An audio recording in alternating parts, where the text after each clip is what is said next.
There are 4,218 PS2 games, and I'm beating every one of them. I've got to own the game because I'm playing everything on the original hardware, but I've beefed it up with a RetroTink 5X, some component cables, and more to come soon. Can I do this before I die of old age? I hope so. Road Trip Adventure was developed by eGame Inc. and released in the US October of 2002. One of the most popular games based on Coral Q, it has a Metacritic score of 80 and average scores across the board. Boasting an open world, some groovy music, and a shot at being president, can I beat this adventure? Road Trip Adventure was another requested game, and a game I had never heard of before I played it, and now that I've played it, I kinda like it. It's not the greatest racing game ever, but it's got a little bit more to it than just racing. On top of this road trip that you have, you also get to race, and the whole point of the game is to become president of this car world. The journey begins with me naming myself Dumbass because, I don't know, I had the space for those letters. And then the game lets you name the currency that you'll be using when you get money.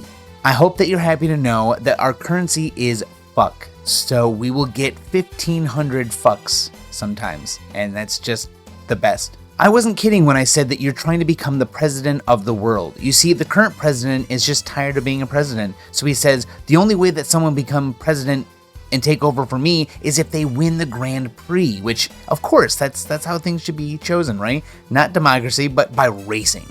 So it's up to us to become the president, I guess. I don't know why, we're just us. Then we go inside of Q's factory, and this little kind of yellowish car is mine, and he looks like that for the rest of the game because I don't care about what the car looks like. I just want to win.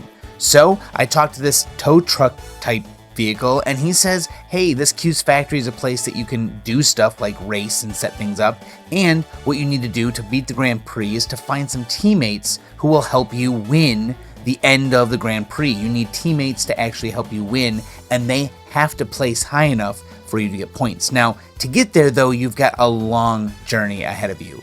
Not only do you have to win races, but you must find each of the villages that has the races in them, and you must physically go there, and this is where the road trip adventure part comes in. After driving around for a while, I find myself out at night, where in the distance, instead of just popping up like usual textures do from far away, these kind of roll in, along with the fact that the stars above your head don't begin until this very oddly specific point above you. So there's just this blank space in front of you, and it looks so bizarre. It was such a bizarre experience just driving around because not only is it undetailed, but it's fairly empty. And the few things that you see are these very brightly colored pieces that don't have any kind of like lighting. It's just there, and so you can see it against this black background. Everything is highlighted. It just looks kind of like a dream, and you can drive around an entire map like this, especially when it's nighttime.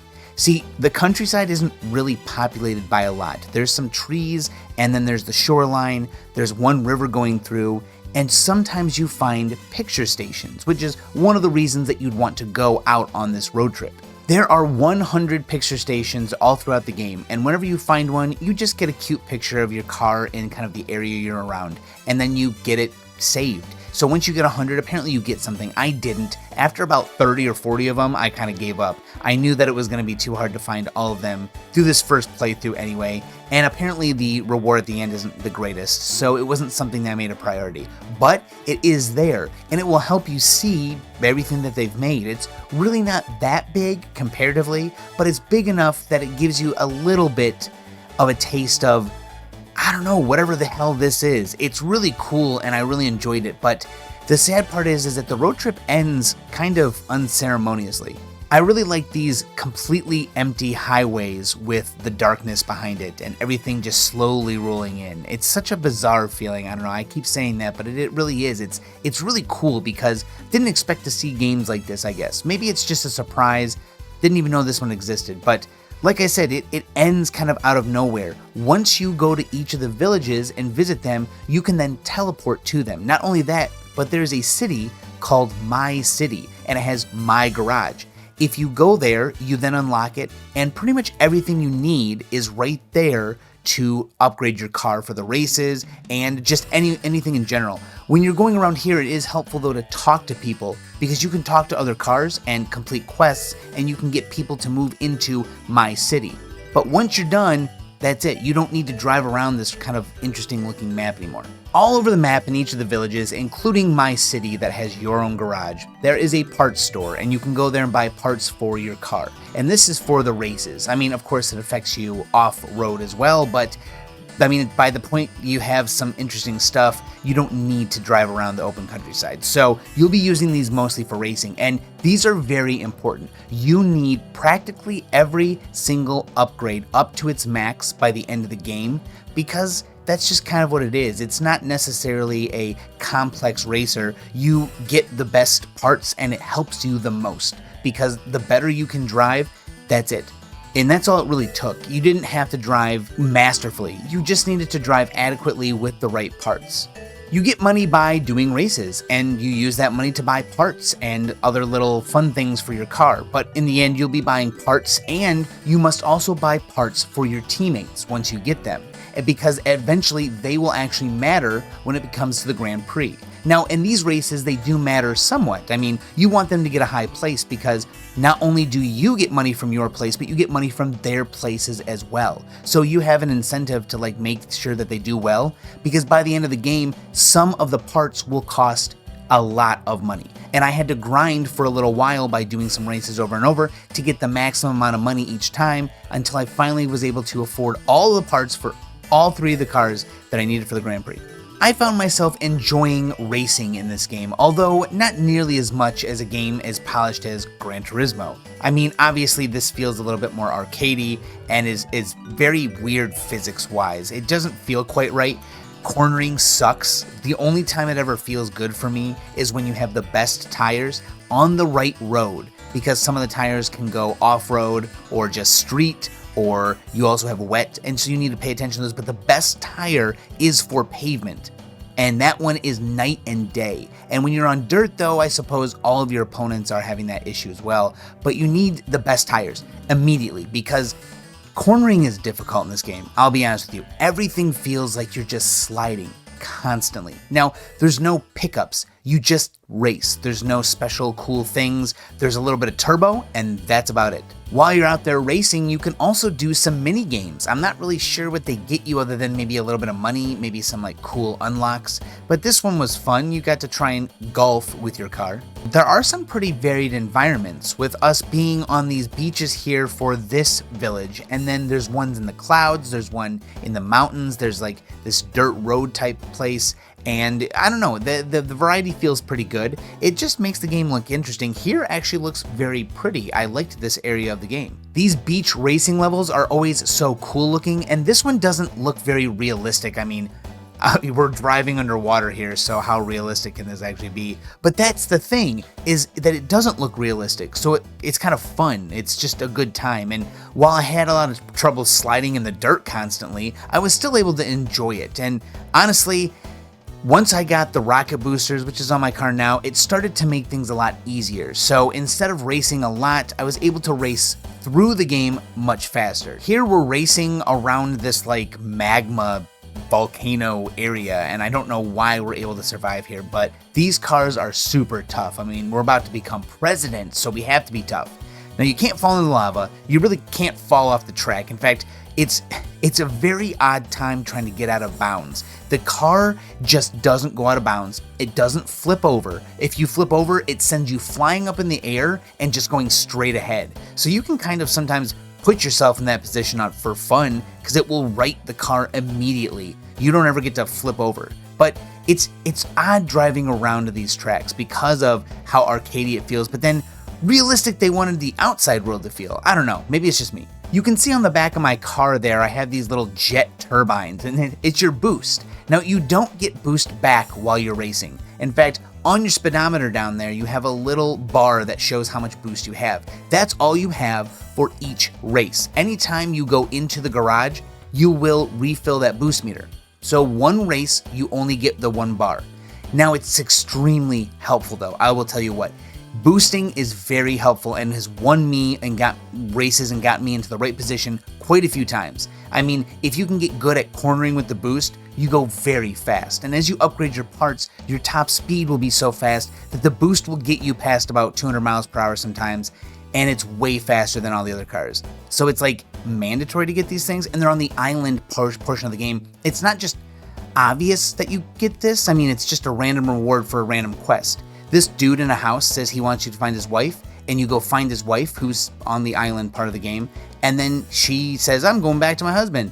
And you go back and talk to him and you get these jet turbines, and you pretty much just need to use them for the rest of the game. In fact, you can buy them for your teammates, and apparently they'll use them. Although sometimes my dudes are in like 30th place. I don't know what the fuck they're using. There are 3 different licenses, the C, B, and A licenses. And those are what you need to do to beat the game, to get all the way to the Grand Prix. You just gotta beat the C license races, all of them, and then all the B license races, and all the A license races. So that means you have to go to each and every village to get all of those unlocked.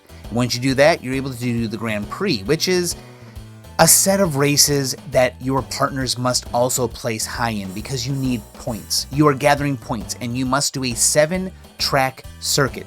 And you cannot stop unless you have a save before it, but you can't stop in the middle. You must continue even if you're going to lose to restart. So once you get in the middle of that thing, there's no restarting.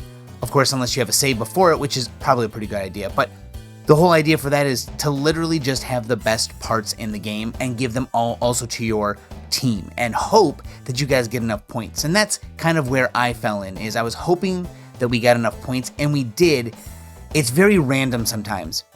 There was a time where one of my teammates just couldn't get anything better than like 18th place, and then suddenly the next race he gets 2nd place. That changes how many points you have, I mean, by a lot. And in those races, it's actually kind of difficult. Like the opponents they get so far ahead of you unless you drive perfectly. And the Grand Prix is hard, man. I'm gonna be honest with you. The Grand Prix is pretty difficult. It took me quite a few times, and I had to restart a race, like by saving and loading and hoping I can get. And the very last race I got into, it was I had to get first, my teammate had to get 2nd, and then the other one had to get at least 13th. And it was tough. It just wouldn't happen. It took a long time. The races in this are difficult. Well, I'm going to be honest with you, that's about all I can say about this game. It was fun, it was interesting, I liked it. It just wasn't super special. I think the driving was fairly subpar. It felt okay, but I think just sliding around so much was kind of unfun. There was just an odd feeling about no power-ups, no pickups, no special things, but also kind of mediocre sliding around, and it didn't feel the greatest. So while it was fun, I still dock points for the fact that it feels very mediocre. But the game itself is really interesting and definitely worth playing. I mean, it's not terrible, it's just not the greatest. And you can do much better than a lot of the other racing games that are horrible. This one's just fine, and it's really interesting to do the road trip part. I like that part. Even finding teammates for your team, which apparently you can get teammates, and the teammates I got take out some of the opponents from the race, and the 2 you get specifically on the cloud island up in the sky are people who are usually in 1st and 2nd place when you are racing them as CPU players. So if you get them as teammates, you knock them out of the races, and that's kind of cool. The problem is that the other racers step up and just do really awesome as well. So as much as I felt like it helped, I'm not sure how much it really helped. I think I just needed to get good enough to pass everyone. Once you beat the Grand Prix, you race the president, and that's it. It's 3 laps on this one track, and that's it. You're done. You become president of Car World. And there is kind of like a post-game. You can go back and do whatever you want now, and you're the president. They actually tell you, well, you should change the body of your car so no one recognizes you, and you can just go around and do whatever. Enjoy the scenery, find the rest of the pictures, whatever you want to do, but that's it. This game is over. Game number 99 is complete. Road Trip Adventure was a really fun game. I did like it, even though it's not the best racing game. It has a lot to it, and I recommend giving it a try. Even if you don't finish it, it's still a cool experience, and it's easy to emulate. I mean, I emulated it for this video. It's one of the first games I've like sat down and emulated from start to finish. That was only because my PS2 wouldn't read the disc. I don't know what was going on. It dumped just fine, and this is my dumped version of the game. I don't know why it worked so much better here, but it worked fine. So thank you all for coming and watching this. If you've watched this far in the video, thank you so much. Anyone who has donated or who is a member on YouTube, Patreon, or Twitch, thank you so much. You guys have made this all possible. Anyone who donates or becomes a member gets immediate pick of a game, and I put that in the list, and we get it as soon as we can. It's been a lot of fun doing game requests because most of them are games I've never played. A few of them, of course, I have, but most of them I haven't. And I like it when people pick very bizarre choices. We've got some really interesting ones coming up. So, Game 100 is coming out next, and we'll do the tier list. The 100 game tier list. So thank you all. I will be back for the next video, 100, soon. Later.